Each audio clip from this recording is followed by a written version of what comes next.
Good, Stanley. I'm glad you found your way here. I knew you'd find this place eventually.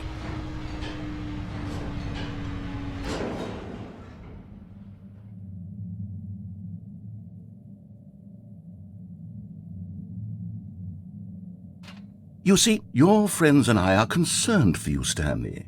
We've come together here because we care about you very much. It's this bucket you're carrying around everywhere. The bucket isn't even from the original Stanley Parable. It's just sequel content. We're the ones that matter, Stanley. Classic characters from the first game, like the Adventure Line and the Broom Closet. Because that's what fans want from a sequel. They want more of their favorite jokes, not this bucket that they've never seen before. Yes, I know I'm the one who gave you the bucket, but you're spending too much time with it. Don't you want another story involving the Adventure Line? We could make the Adventure Line go somewhere new. Yes, yes, that's what the fans want. Let's do it.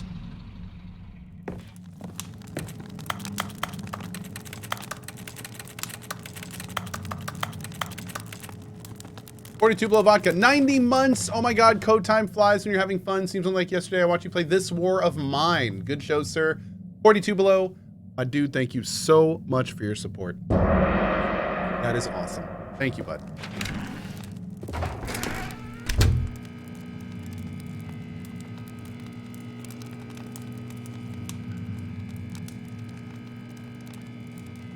Alan Kaze. Yeah!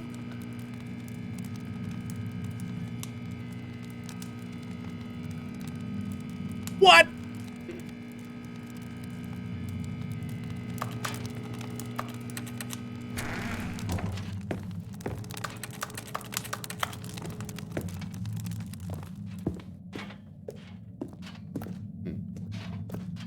Little John is a bucket. Whee! Look at that wacky line. Who knows where it'll go off to next? Oh, and it played some silly music as well.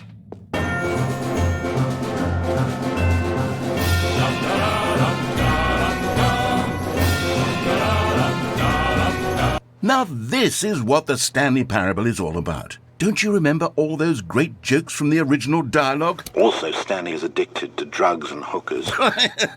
Yes, it's as classic now as it was back then. Let's do it for the fans, Stanley. Let's give them more content exactly like this. But if we want to do that, you're going to have to give something up. No.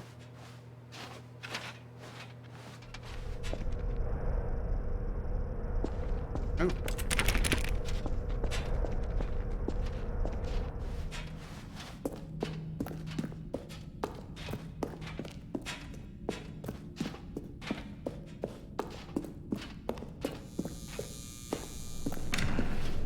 Don't you get it, Stanley? We need to get rid of the bucket. No. That's why I'm very proud to introduce a brand new character. This is the Bucket Destroyer. I think it'll make a wonderful new addition to the rich lore of the Stanley Parable. True, it also was not in the original game, but it's such a well-fleshed-out character with so much personality that to me it already feels as though it's been part of the cast all along. Don't you agree? Can you guess what the Bucket Destroyer does? Surely you don't need me to spell it out for you. Go ahead now, Stanley. Say goodbye to the bucket, and then pop it into the machine when you're ready. No. Now listen to me. It's crucial that you give it the bucket. I don't know what the Bucket Destroyer will do if it can't destroy your bucket. Destroying buckets is all it knows. That is its singular personality trait. Sure, I can hear you saying, how does a character with only one personality trait deserve to join the pantheon of beloved Stanley Parable characters? Well, you see, if you were to really explore the Bucket Destroyer, you would see that its desire to crush buckets is so densely loaded with complexity and nuance that it's really like 10 personality traits. What other object in this game can you even say that about? The Broom Closet? Certainly not. I wonder what sort of Bucket Destroyer merchandise the fans will be clamoring for after this. Okay, the Bucket Destroyer is getting very upset now. You'll have to hurry and feed it. We can't get back to the classic Stanley Parable characters like the Adventure Line or the Bucket Destroyer until you crush that damn bucket. Quickly now, the fans are waiting. Do it, the fans, Stanley. Give the fans what they want. Hurry and...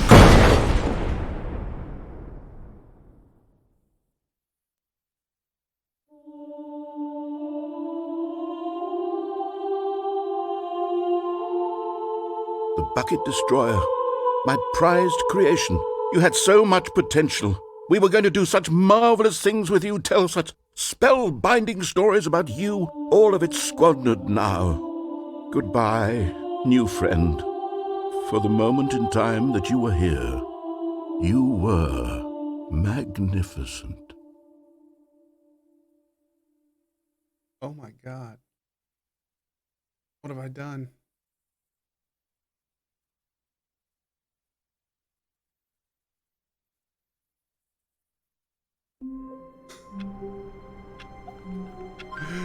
Oh my, we have to give it the All bucket. of his co-workers were gone. What could it mean? Stanley decided to go to the meeting room. Warmth spread through Stanley's arms. With the bucket in his arms again, he was home. Stanley clutched the bucket tightly to his chest. This was not the correct way to the meeting room, but Stanley had felt the bucket calling to him, telling him I'll that the save you time. employee You can't lounge give it was the bucket. simply the place to be. Oh, bummer. Okay, so you can't actually give it the bucket. Thank you. Get down, the appease. By the way, thank you so much, Bottle of Beer and others, for gifting Had subs. the bucket turned out to be correct? Was this better? No, never mind. The bucket was wrong. Stanley took the door on his left to go back, and so the two of them detoured through the maintenance section and walked straight ahead to the opposite door. Still no one was here. Stanley needed the bucket's warmth and comfort now more than ever. Perhaps his boss's office was where he'd find answers. Oh, Stanley, can you feel it? The broom closet. It wants the bucket. You can feel that, can't you? The aura of jealousy? It's as clear as day. This broom closet believes it deserves the bucket. I can really feel it now. It's a bucket. It belongs in a broom closet. That's what the broom closet is trying to say here. It's supposed to go with the other cleaning supplies. Good for you, Stanley. Don't give in. Don't hand over the bucket. I know how hard it must be, given the pressure that the broom closet is putting on your shoulders right now, but you have to be strong. This is your bucket. This is your companion and lifelong friend. You can't hand it over. Oh, no. We're getting into name-calling now, it seems. Is this how low the broom closet has sunk, that it has to resort to this stream of petty insults simply in order to get you to hand over the bucket? Stanley, I never liked this broom closet for a variety of reasons, but even this is worse than I had imagined. And wait, now the broom closet has the gall to imply that you and the bucket are not truly deep and lasting friends? That your relationship is purely superficial and convenient? That your life is so banal and meaningless that you'd feel the same sort of kinship towards any inanimate object which happened to lay in your path in an even partially enticing manner? Well, I never. Go on, Stanley. Lay into it. Really tell the broom closet off for its demeaning comments. Expand on the wide variety of experiences you and the bucket have shared together. Go through each of them point by point. Share your journal entries detailing the rich emotional landscape of your feelings for the bucket as they have changed and evolved over the years. Let him have it.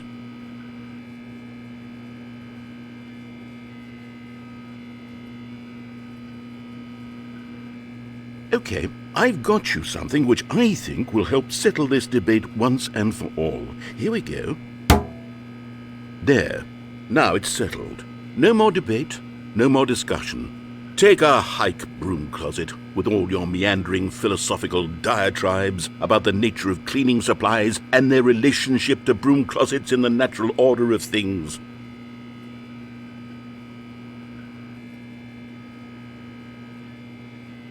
All right, I've got a second sticker back here, and I'm going to slap it on as well because I think it's appropriate. You see, I feel that it works because the sticker is also a bucket.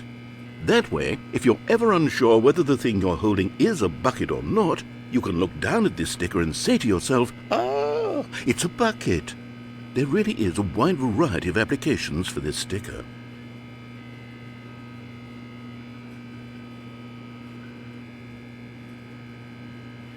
You know what? I could take the name-calling and the dismissal of your kinship with the bucket, but now the broom closet is just giving us the silent treatment. And to be honest, I'm sick of the pettiness on display. You can stay here all you like, but I've had it with this impetulant room of cleaning supplies. Easily the most childish such room I've ever been in. I'll see you outside, and we can get on with the story about you and your bucket.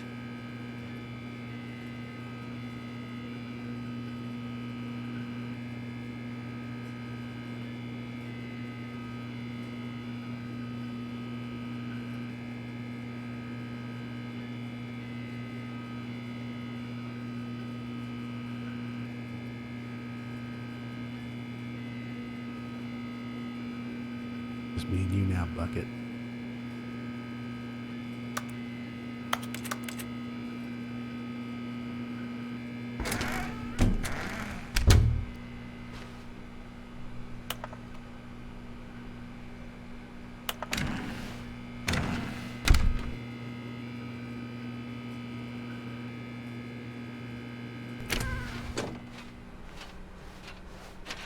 Coming to a staircase, Stanley and the bucket walked upstairs to the boss's office. But Stanley just couldn't do it. He considered the possibility of facing his boss, admitting he had left his post during work hours. He might be fired for that. And in such a competitive economy, why had he taken that risk? All because he believed everyone had vanished? His boss would think he was crazy. And then something occurred to Stanley. Maybe, he thought to himself, maybe I am crazy. He looked down at the bucket in his arms. Am I crazy? He asked the bucket. The bucket returned his gaze, but said nothing at all. That's strange, Stanley thought. Usually the bucket is a source of guidance and wisdom for me in difficult times such as these. He held the bucket close, yet felt none of its familiar reassurance and comfort. And that's when Stanley realized, this isn't my bucket. It's just a normal, everyday bucket. Someone else's bucket, perhaps. How did I end up with someone else's bucket? This is all terribly wrong. Surely no good would come from this. Who knows what sorts of bizarre hallucinations Stanley might experience without the psychologically grounding presence of his bucket. And indeed, now he noticed that the rooms were repeating, which was, of course, very odd. And now he felt himself floating off the ground. Oh, gracious, he exclaimed. Without my bucket, I've gone truly mad. Where is it? I must find it. Far off in the distance now, he heard it, calling to him. Stanley! Stanley, it's me, the bucket. Could it truly be? He rushed forward from room to room, passing by one bucket after the next. None of them were his. None of them were his special bucket. Come to me, Stanley. Find me. He had to find the bucket. He had to return to his old friend. It was the only way to truly restore his sanity. And then suddenly, he froze dead in his tracks. He knew where the voice of the bucket had been coming from. The real bucket was inside of him all along. It was incredibly painful. Stanley doubled over in agony and blacked out. Wait, like physically inside? What? This is the story of a woman named Mariella. Mariella woke up on a day like any other. She arose, got dressed, picked up her bucket of comfort and security, and walked to her place of work. But on this particular day, her walk was interrupted by the body of a man who had stumbled through town, talking and screaming to himself, and then collapsed dead on the sidewalk. Right away, she knew what the problem was. Didn't have a bucket. This man had no bucket. Of course, he'd gone mad, ranting and raving about a narrator describing all of his actions and how everything is predetermined and free will is an illusion and it's all just a video game. It could all have been prevented if only he'd taken his bucket with him. Bucketless, that's right. Perhaps he didn't even realize he'd forgotten his bucket at home in the first place. How cruel the world can be, Mariella thought, and she hugged her own bucket even tighter. But of course, she had no time for this. There were a myriad of confusing problems she would soon have to confront at work, for which her bucket would provide absolute guidance and total clarity on everything. Heck yes, she thought to herself. Yes. My life kicks ass. And she backflipped all the way to work.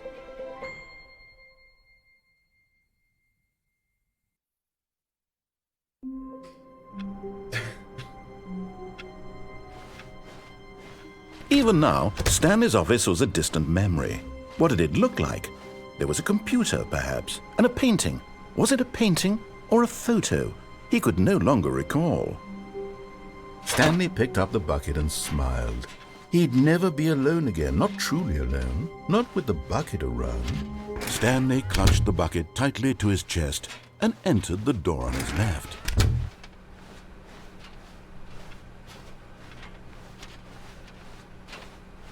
Still no one was here. Stanley needed the bucket's warmth and comfort now more than ever. Perhaps his boss's office was where he'd find out. Coming to a staircase, Stanley and the bucket walked upstairs to the boss's office.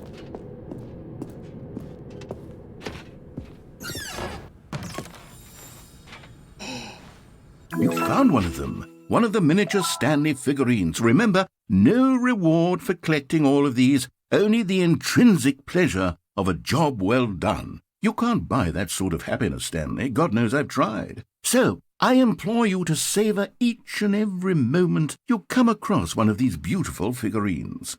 Are you savoring, chat? I'm savoring. Oh, bless. Okay, have we savored? Okay, we savored.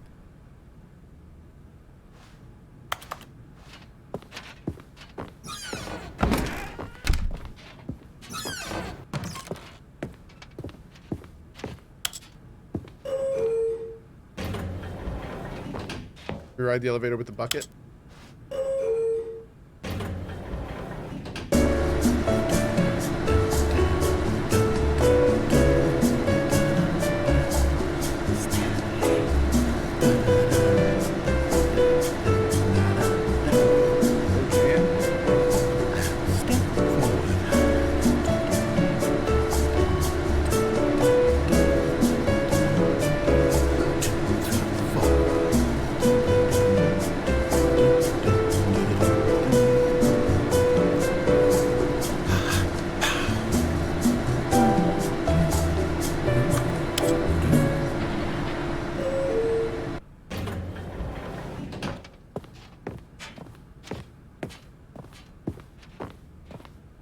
Stepping into his manager's office, Stanley was once again stunned to discover not an indication of any human life.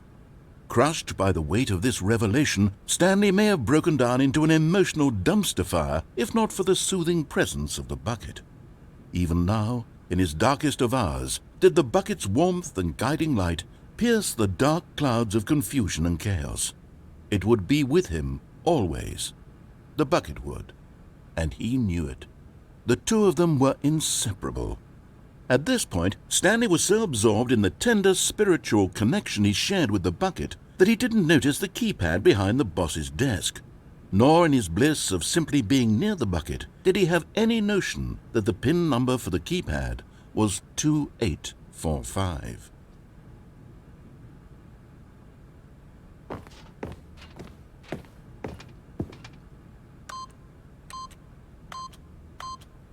But Stanley guessed the correct code by sheer luck.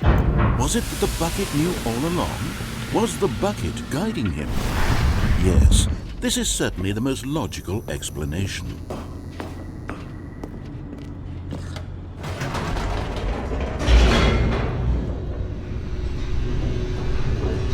Get yourself a man who looks at you like he does at his bucket. The elevator raced downward, plummeting towards an unknown fate. It would be all Stanley could do to keep himself together, if not for the bucket. Soothing him, comforting him, reassuring that in this darkest moment of uncertainty, he would be all right. The bucket is here for you, Stanley. Everything will be fine.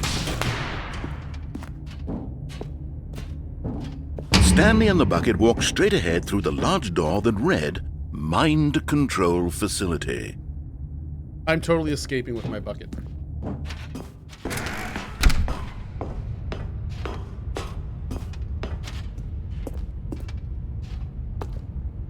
After I jump off my side.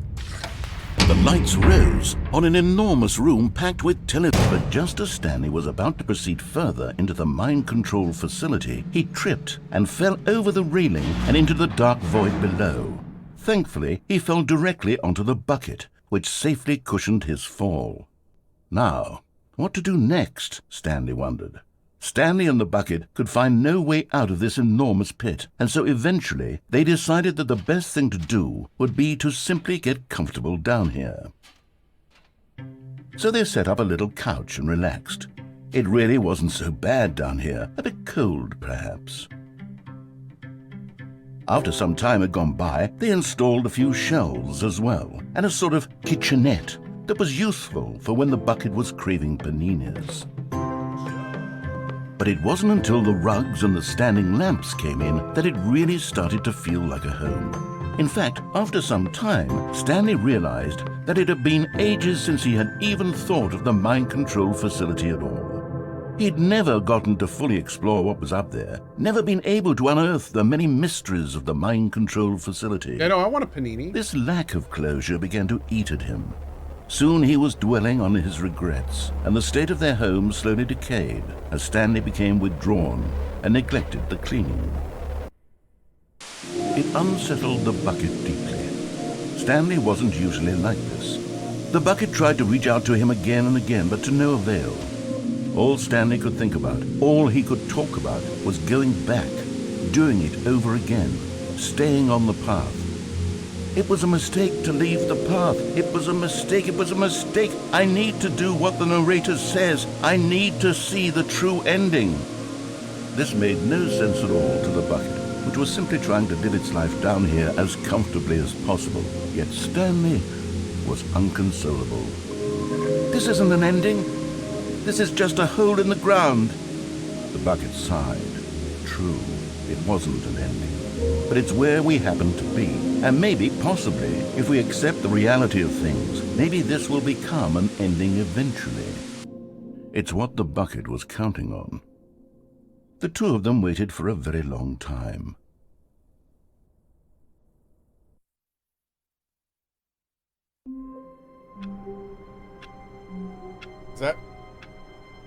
Is that it?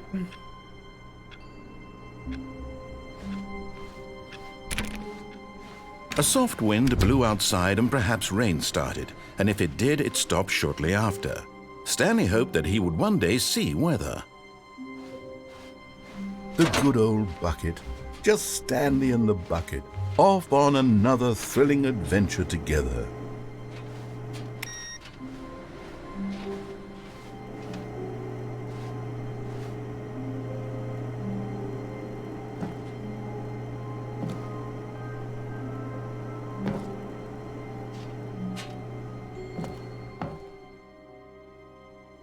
"Yes," whispered the bucket into Stanley's ear. "We've done it. We've escaped from that dull office and that pesky narrator. At last, out here in the white void, we are alone. Now, and for the first time, I can reveal to you my true self." The bucket began to tell Stanley of its life and its history, of the countless wars it witnessed, desecrating the land and lives of untold numbers of innocent humans, and the bucket's own complicity therein, of sadness and regret, and the many years it spent dwelling on the actions it might have taken to curb the madness and the decay, if only it had been stronger, of hope and redemption, and its crusade to uplift the stock of life for the common man, to manifest justice where none existed, and the bittersweet reality of time, to see one's dreams and wishes met halfway, meted out in parcels like charity, and abandoned as soon as the warm glow of inspiration begins to dim. The opportunities to do so much more. There was so much it could have done, perhaps, the bucket wondered to itself. Perhaps, if it had seen its own darkness with a clearer perception. This was way too much for Stanley. What are you talking about? He screamed. You're a bucket! To this, the bucket furrowed its brow. Has a brow? "No," said the bucket. "Not since the evil wizard Gambhorata first ensnared me in his machinations as payback for the sacred amulet I stole from his treasured vaults. I was young back then and could not conceive the ramifications of—" No! Stanley screamed even louder this time. This is stupid! You are a bucket! This is so stupid! Why are we even doing this? As Stanley screamed and screamed and screamed, the bucket revealed its true form, transforming into a mighty beast of untold power, its fangs glistening like...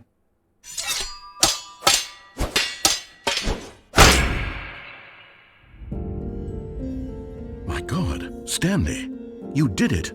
You saved us from the bucket. Thank God you already had all 12 emblems of sages and knew the incantations to summon their true power. Otherwise, we would have easily been overwhelmed by the bucket's power. I'm speechless.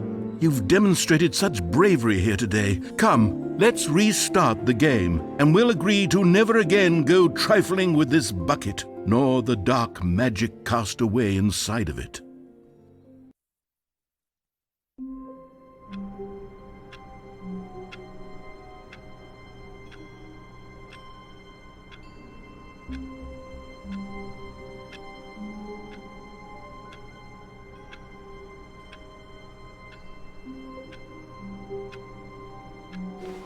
Well, all of his co-workers were gone. What could it mean? that was Stanley decided to go to the meeting was an room. ending? Perhaps he had simply missed a memo.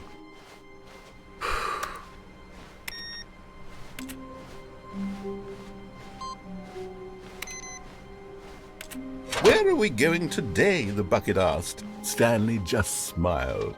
Anywhere they went together would be perfectly fine. Stanley clutched the bucket tightly to his chest and entered the door on his left. smile.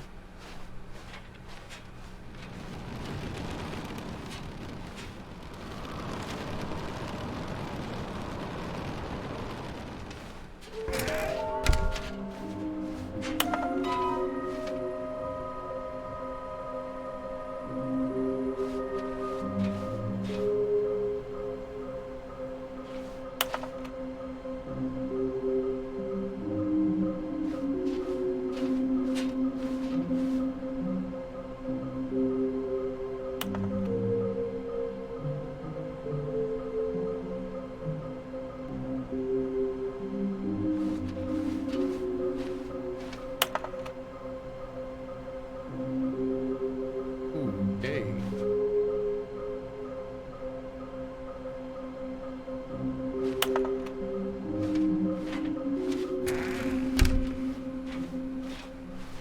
Coming to a staircase, Stanley and the bucket walked upstairs to the boss's office.